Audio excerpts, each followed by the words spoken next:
Olá, sejam bem-vindos ao ESIGcast, o podcast do ESIG Group. Hoje a gente vai falar sobre a carreira na área de tecnologia e para isso a gente está com um convidado aqui especial, que é o nosso coordenador de desenvolvimento, William. Seja bem-vindo, William. Valeu, obrigado, Geisa, pela oportunidade de falar da coisa que eu amo tanto, que é tão importante aqui pra gente. Então, William, vamos então já colocar os dois pés na porta aqui. Eu quero saber a sua experiência de vida, como que foi para você dar início aí, tanto na área de tecnologia, que de uma maneira mais ampla, né, especificamente na parte de desenvolvimento, que também tem suas complexidades. Como é que foi isso? Então, eu acho que é meio clichê, né? Desde muito novo, criança, eu sempre gostei de desmontar coisas, de abrir, tudo que envolvia tecnologia, radinho de pilha, brinquedo eletrônico. Eu sempre desmontava meus brinquedos para ver o que tinha dentro. Então, acho que o desejo de ver como máquinas funcionavam vinha daí, né? E aí eu fui, né, aos poucos, depois crescendo. Não tive a oportunidade de iniciar desde cedo na área, fazer aquela transição de ensino médio para a universidade, né? Não tive essa oportunidade, mas à medida que eu fui crescendo, né, trabalhei de outras coisas, de vendedor, de recepcionista, enfim.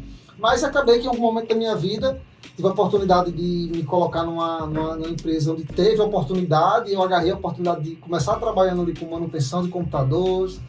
Eu sempre falo que na minha época, né, alguns anos atrás, era bem natural os profissionais de tecnologia hoje começaram lá atrás com manutenção, com suporte, consertando computadores, e eu fui dessa forma. Então, comecei nessa área mexendo e aí tive a oportunidade de ingressar fazer um curso técnico, onde eu comecei a conhecer a parte mais profissional ali de manutenção de computadores, e aí me interessei por desenvolvimento e de forma autônoma, assim, até autodidata, comecei a aprender a desenvolver, e aí sozinho mesmo, pela internet.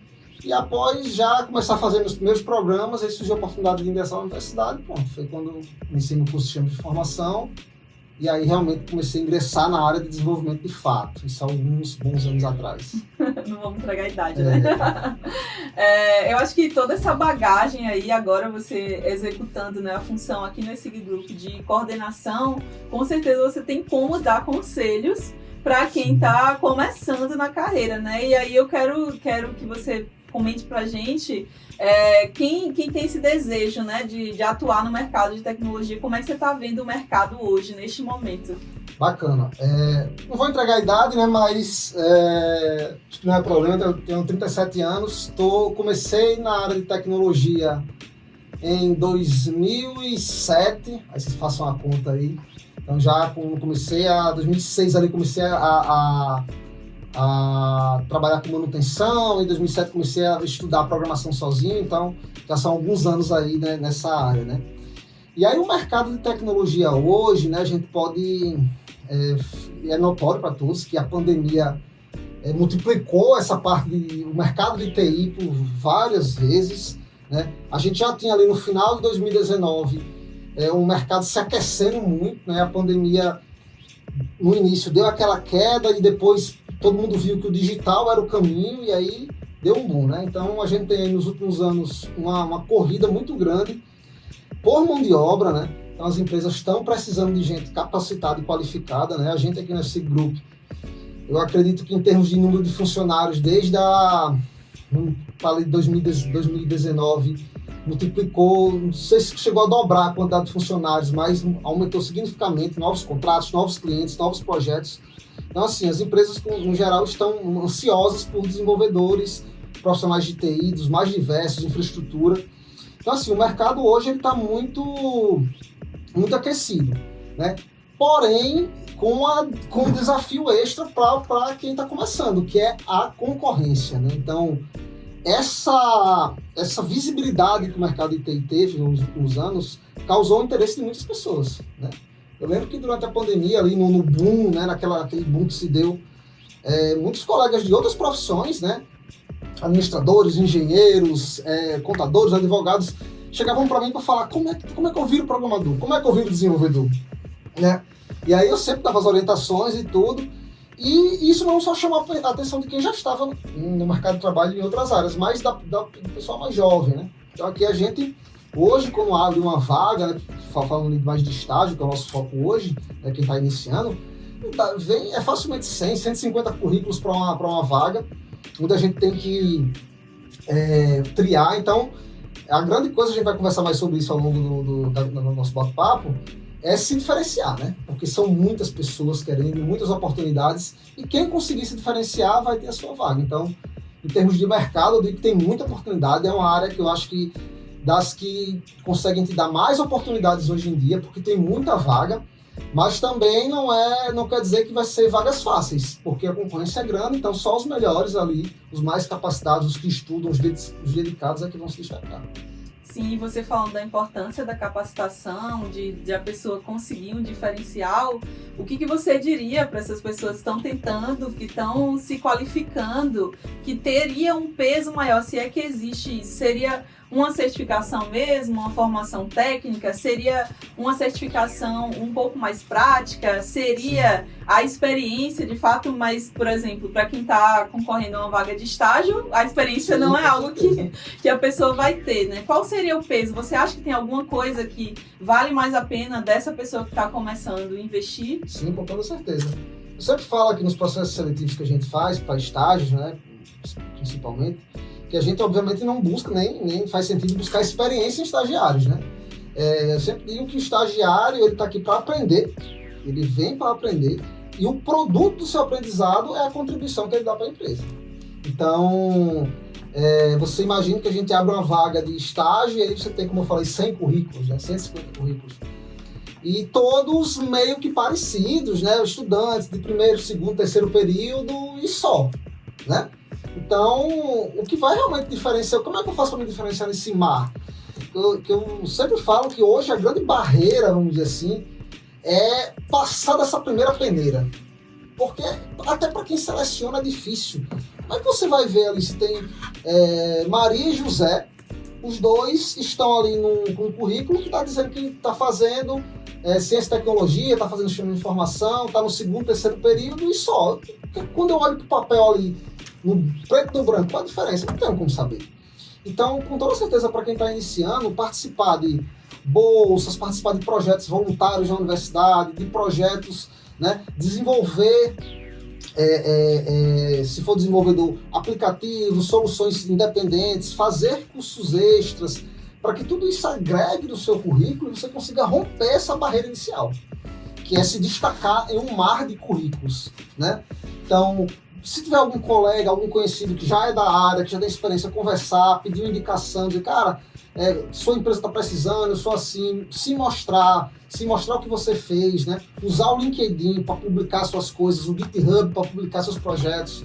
Então, assim, é de se diferenciar, é tentar se diferenciar de alguma forma, porque realmente, até para nós que somos recrutadores e fazemos essa análise diariamente, fica difícil ali pegar um currículo com informação básica e você dizer, pô, isso é uma pessoa diferenciada, né? Então, uma vez você rompendo essa barreira, né, essa primeira grande peneira, como se fala no futebol, né? Você aí pode ir para entrevista técnica, conversar com um recrutador, conversar com um avaliador técnico, e ali você vai poder realmente falar e provar as suas habilidades. Mas a grande questão é realmente investir em cursos, investir em projetos, trabalhos voluntários. Estou tendo aqui na universidade a oportunidade de trabalhar, de construir um projeto para automatizar a cantina. Pô, estou com tempo livre, eu vou participar, vou colocar no meu currículo, no meu LinkedIn. Então, assim, acho que o grande caminho é esse. Tentar ver uma forma de se diferenciar.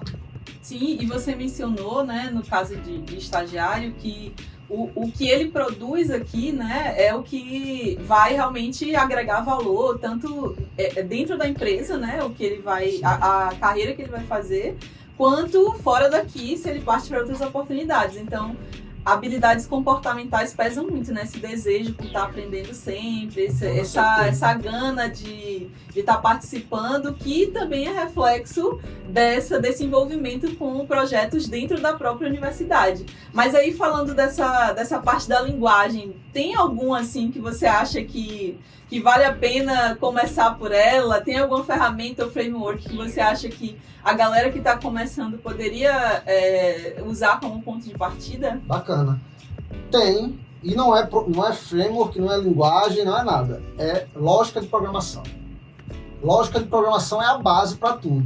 Eu sei que com o advento da pandemia, com todo esse mercado, surgiu também a figura do influenciador de desenvolvimento, de vagas de tecnologia. O cara que está lá no Instagram, que aparece sentado na piscina, com o seu MacBook aberto, tomando uma cerveja e dizendo: compre o meu curso que em 3 meses você vai estar ganhando salário XYZ, né? E aí, muita gente, né, proposta tentadora, né? Aprenda aqui linguagem, compre meu curso, faça um aplicativo em 7 dias e tudo mais. Então, assim, esse no meu ver, né, não são abordagens sustentáveis, porque qual é a base da programação? Eu estou falando especificamente de programação, né? Que é o assunto que a gente entrou. É você entender de lógica de programação, estrutura de dados, né? Isso aí são as bases. Porque um bom programador não é o que sabe programar em Java, não é o que sabe programar em C#, não é o que sabe programar em JavaScript, é o programador que sabe programar. Na minha primeira aula no meu semestre de faculdade, né, dava lá nas primeiras aulas de programação, de lógica de programação, um colega perguntou para mim: professor bem experiente na universidade, você programa em que linguagem? Ele disse: em todas, né? E aquilo chamou a atenção, a gente: como assim todas? Porque eu sei programar. Então, o que ele quis dizer com isso? Que ele sabe lógica de programação, que ele entende estrutura de dados, que é praticamente a mesma coisa em todas, né?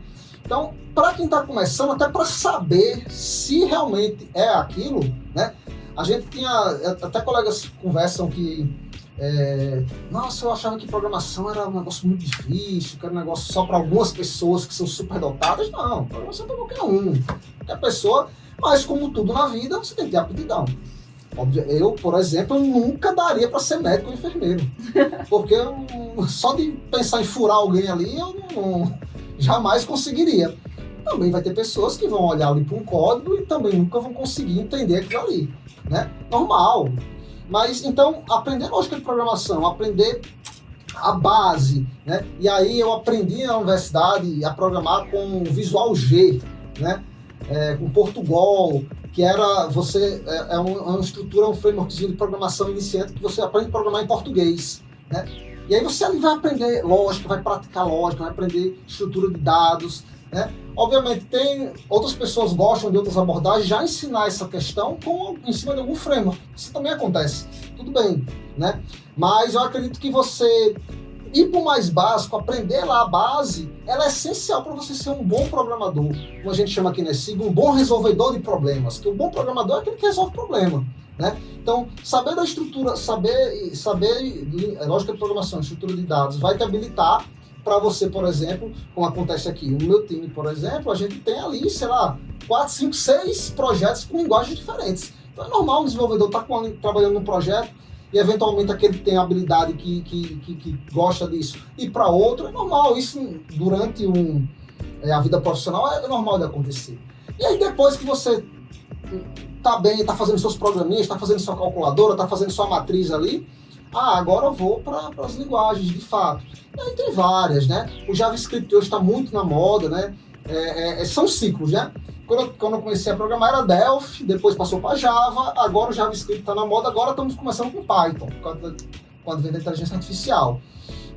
Então, e aí, acho que eu falei demais, mas focando aí no objeto da sua pergunta em relação a frameworks e linguagens, eu acho que as grandes linguagens corporativas como Java, C#, né, essas daí estão aí há muito tempo e vão continuar por muito tempo, né? E aí você também aprender ali o JavaScript, né, que é para front-end, e aí o framework você pode escolher à sua vontade, né? Ali no Java você tem o Spring Boot, que é um dos mais conhecidos, no C# tem o .NET Framework, que é o padrão da Microsoft. Para JavaScript, aí você vai ter o Angular, vai ter o Vue.js, vai ter todos esses, né? E aí realmente vai ser uma mera questão de escolha, né? A depender do projeto que você quer fazer. Linguagem, como a gente sempre fala aqui, é ferramenta. Você usa aqui, para resolver aquele problema. Mas se você sabe lógica de programação, se você sabe estrutura de dados, se você conhece a base, aí, amigo, a linguagem vai ser a ferramenta. Vai ser uma ferramenta que você vai pegar no quadro para resolver um problema. Depois coloca, pega outra, e esse é o profissional completo. Perfeito. E eu vou pegar um gancho até com uma pequena coisinha que você mencionou aí, que é a inteligência artificial. E eu acho que não existe hoje uma pessoa conectada na internet que não tenha pegado o impacto da inteligência artificial em diversas profissões, inclusive no desenvolvimento, eu diria até principalmente no desenvolvimento. E como você acha que a inteligência artificial vai ajudar realmente quem está começando também nessa área? Perfeito. A IA hoje é realidade, né? A gente, inclusive, aqui no SC Group já teve iniciativas de treinamentos internos sobre isso, a gente já teve workshops falando sobre IA, como as ferramentas de IA podem auxiliar os desenvolvedores e os outros profissionais a produzirem mais, e hoje é uma realidade. É uma realidade, inclusive a gente até vai fazer discussões ali de tarefas no time, né, conversar sobre isso, e meio que é padrão.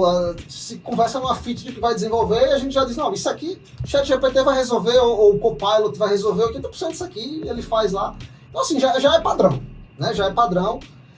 Então quem realmente utiliza vai estar à frente de quem não utiliza, né? E aí qual é a grande questão? Existe um dilema na inteligência artificial. E aí eu vou só fazer um pequeno retrospecto aqui. Eu tenho colegas experientes, muito experientes, que conversando, torcem a cara para a IA. Não, isso não adianta, eu quero fazer aqui a minha moda mesmo, quero o meu jeito, né? Como tem pessoas... E aí, eu fico pensando, pô, como é que você pode ser tão resistente? Mas, e aí tem pessoas novas também que não querem utilizar. Eu acho que a grande questão é utilizar com sabedoria. Ela é uma grande aliada. Quem tem mais experiência, quem tem mais conhecimento, vai conseguir fazer um uso da IA de forma excepcional e vai se multiplicar por 2 ou 3. Porque, como é bem falado hoje em dia, a IA generativa, ela tira benefício de quem tem mais conhecimento. Porque você vai saber conseguir dialogar, conseguir conversar mais com ela, e é excepcional o que você consegue fazer. A gente pode fazer um episódio depois só sobre isso. Já para os mais novos, que não têm tanta experiência, aí é um desafio, mas ela pode ser utilizada com extrema, como posso dizer, qualidade, se você souber utilizar ela. Não adianta você chegar, por exemplo, e pegar um trabalho da faculdade que o professor pediu para fazer X, Y, Z e dizer ChatGPT ou Copilot, faça isso, isso ele deve fazer. E você copiar aquilo lá, colar, ou se você utiliza o Copilot integrado a alguma ideia de desenvolvimento, ele já vai fazer para você na ideia e entregar aquilo ali. Vai ser mais ou menos, a gente está vivendo um momento hoje da IA, como, por exemplo, se viveu no tempo que eu estava aprendendo, eram os fóruns, né? Então, você queria fazer uma determinada situação, um determinado algoritmo, você ia lá no fórum, pesquisava, o cara dava um código lá, você copiava, colava, e aí, naquela época, a turma da antiga, né, a gente chama os dinossauros, dizia, isso não dá certo não, porque você vai ficar burro, você não vai aprender, você está copiando e colando, se der problema você não sabe. Mas a gente acabava usando e não tinha como não usar. Hoje em dia, a IA já é realidade. Então, determinadas tarefas não faz mais nem sentido você fazer na mão, porque a IA vai fazer 90% para você. E qual é a grande questão para quem é novo e não entrar nessa... Já tem estudos até dizendo que o uso da IA de forma indiscriminada vai afetar a nossa cognição, a nossa capacidade de aprendizado. E eu acredito que se for usada da forma errada, vai. Mas um estudante que está começando, suponha que ele vai fazer uma tarefa que ele levaria 2 dias para fazer. Com a ajuda da IA, determinadas tarefas você pode fazer em 2 horas, facilmente. Mas qual é a grande questão? Cara, você ia levar 2 horas para fazer, 2 dias para fazer, você levou em 2 horas, invista mais 1 ou 2 horas para conversar com a IA e pedir para ela explicar o que você não sabe. Eu sempre digo o seguinte, se você pedir para a IA fazer alguma coisa e você não entendeu aquilo que ela fez, não copie e cole. Discuta com ela, peça para ela explicar, peça para ela dizer como aquilo foi feito. Aí você imagina o poder disso. Você vai ter uma redução de tempo significativa e ainda vai aprender, porque ela vai lhe explicar, ela vai lhe ensinar. Então, cara, assim, se for bem usada, é fantástico. Principalmente para os mais experientes, é você ter 2, 3 pessoas trabalhando para você. E para os novatos, é você ter um professor particular, né? Então, se você ainda não sabe, tem receio, não sabe bem como lidar, existem escolas sérias, pessoas sérias que fazem curso, que promovem curso sobre isso, que ensinam ali a literácia de como você conversar com a inteligência artificial. Não é pegar prompt e pronto, copiar e colar, é saber como perguntar, saber como dialogar. Investir nesse tipo de conhecimento é fundamental. Então, eu acho que É um assunto que eu gosto de falar bastante, que daria, como eu falei, outro episódio, mas acho que de maneira geral seria isso. Sim, é enxergar a inteligência artificial generativa como assistente do seu trabalho, né? Como um aliado, exatamente. Um aliado e não simplesmente achar que ele vai fazer o seu trabalho por você. Ele pode até fazer, e você pode até copiar e utilizar aquilo, mas se você não está entendendo o que está sendo feito, isso pode se voltar contra você no futuro. Porque primeiro que você não vai conseguir fixar aquilo, você não vai adquirir conhecimento com aquilo, você vai entregar uma tarefa rápida, e que se eventualmente você precisar dar manutenção naquela tarefa, você vai ter um outro trabalho. Então, por que não reduzir o tempo de aprender? Eu acho que essa é a receita. Inclusive, existem cursos voltados só para a criação de prompts, né? Sim, que claro, é realmente o segredo do resultado ser... Perfeito. A engenharia de prompt é uma área, inclusive tem cursos de engenharia de prompt hoje em dia, que muito cuidado com os cursos, né? Eu sempre falo isso, eu sou muito cético daquilo que ele diz, que você vai transformar o mundo num curso de 3 horas. Então, muito cuidado para pesquisar escolas sérias, pesquisar pessoas sérias que tem muito na internet e realmente tentar absorver o máximo disso. E no final, o profissional do futuro, ele precisa estar desenvolvendo as habilidades técnicas, mas também as chamadas soft skills, né? Sim. Que a gente está se preparando para lidar com as mudanças do mercado, lidar com as novas tecnologias, adaptar a sua rotina. E aí eu queria que você desse para a gente um aconselhamento aí, né? Para a galera, no que investir mais, além dessa questão do preparo técnico, o que você acha que vai ser mais valorizado no futuro da tecnologia e que a galera aí pode investir, inclusive para tentar as vagas aqui, né, no SIG Group. Perfeito. Falando de candidatos jovens, estagiários, pessoas de início de carreira, o fundamental é você ter curiosidade. A gente, como a gente fala aqui nesse grupo, um bom profissional, um bom desenvolvedor é aquele que é resolvedor de problemas. O cara que resolve problema é o cara que é diferenciado. Então, ter interesse, ter vontade, ter disposição, sempre se mostrar apto a fazer uma tarefa, sempre se mostrar apto a aprender uma coisa nova. E o lifelong learning, né, que é estar sempre aprendendo. E é inclusive um dos nossos motes aqui, um dos que a gente, o Gleidson, que é o nosso CEO, bate bastante nessa tecla, que é a capacidade e a disponibilidade de estar sempre aprendendo. Não tem pra onde correr. 2 anos atrás, ninguém sabia o que era IA. Hoje em dia, quem não consegue dominar minimamente já está atrasado, né? Então, assim, capacidade de estar sempre aprendendo e a vontade e disposição de aprender. Em termos, para um estagiário, isso é fundamental. Eu tenho até exemplos no time, né? A gente, quando contrata um estagiário aqui nesse grupo como todo, a nossa perspectiva é que ele seja efetivado. Porque é muito bom para a gente, é muito bom para a empresa, você ter a possibilidade de estar com um jovem que entrou agora no mercado de trabalho, que está aprendendo, ele vai aprender por um tempo, vai aplicar o que está aprendendo na faculdade e ele vai, ao longo desse tempo, conhecer a empresa, conhecer os projetos e quando chegar a hora dele estar preparado, ele ser efetivado. Cara, isso é fantástico para a gente, muito bom, né? Para a gente também, para o jovem, né? Então, sempre é o nosso objetivo. Ter estagiários que ao longo daqui a algum tempo vão ser efetivados. Então, além dessas questões técnicas que a gente falou, tá sempre disponível, ter vontade de aprender, tá interessado, tá procurando, tá atento ao que está acontecendo e se disponibilizar para fazer aquilo, se disponibilizar para aprender. Por mais que eu não saiba, eu não sei fazer essa tarefa, eu nunca peguei essa tarefa, mas se coloca à disposição, né? Cole ali no profissional mais experiente, a gente sempre tem aqui, sempre que um estagiário entra, ele sempre tem um mentor, que é um profissional mais experiente que vai estar ao lado dele no seu onboarding, nos seus primeiros dias, para poder ser o ponto focal e o ponto de referência. A gente sempre seleciona pessoas ali que são mais experientes, que vão ser o mentor dos estagiários. Então, colar no seu mentor, perguntar, né? Tá sempre disposto a ajudar, interesse e vontade, eu acho que é o fundamental. E aí também entra as outras questões de comportamento, de relacionamento interpessoal, né, tentar se relacionar bem com todos, participar das atividades da empresa, a gente gosta muito de festas, de comemorações, então são coisas importantes também. Perfeito. William, muito obrigada. Eu acho que algumas das dicas que foram dadas aqui se aplicam a outras carreiras, Sim. até, né? Não somente a desenvolvimento. Então, obrigada, eu tenho certeza que quem vai ouvir aqui o episódio vai conseguir coletar muitos insights, né? Muitas ideias, vai conseguir se preparar mais para as vagas. E eu quero agradecer todo mundo que ouviu o nosso episódio. Quem tiver interesse em saber as vagas que estão disponíveis, basta acessar sig.group/carreiras e fiquem atentos aos próximos episódios. Até a próxima!